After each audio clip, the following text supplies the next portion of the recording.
Well, hello, beautiful people. This is Jessica Jones with Rebel Women Wealth, coming in to talk a little bit about credit score today. So I get a lot of questions about how to pay down debt, how to get your credit score better, that sort of thing. And this is super important because when you have debt, typically it's going to be at a high rate of interest, especially with consumer like credit cards and things like that.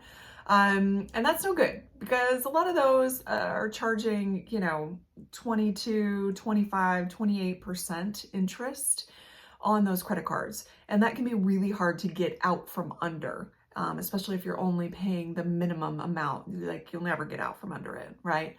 So this is a really important strategy when you're trying to be better with your finances and be able to save more and invest more for retirement or for your emergency fund. It's really important to get that consumer debt out and done with, right? So you don't have to pay it anymore, so you don't have to think about it.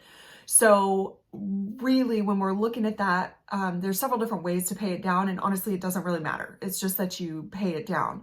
A lot of people like to pay down, and I like this too, to pay down the highest interest rate card first. But if they're all similar, let's say you have 3 cards and they're all like 25, 27, and 28%, like those are all pretty similar, right? So all of them need to be paid, but you need to prioritize it so it's not so overwhelming. I always suggest, if you can, if you have similar interest rates being charged, to pay down the smallest one first. If you can, still make your minimum payments on the larger balances. But if you can pay the smallest one first, then it really gives you that sense of accomplishment that you've paid one off and now you only have 2, right?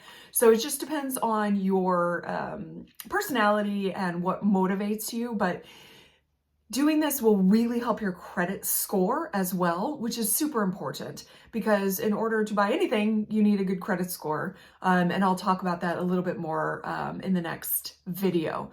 But paying down the debt should be of utmost importance to you so that you are not paying that huge interest rate every month on those balances. So prioritize that. You got this. It'll make you feel so much more powerful and empowered with your finances. Once you start paying off that debt, your credit score starts going up, and you're able to put more towards your emergency fund and your retirement planning and your investments. Okay. If you need help, you got this. Give me a call. But you can absolutely do this. All right. Have a great day. Bye.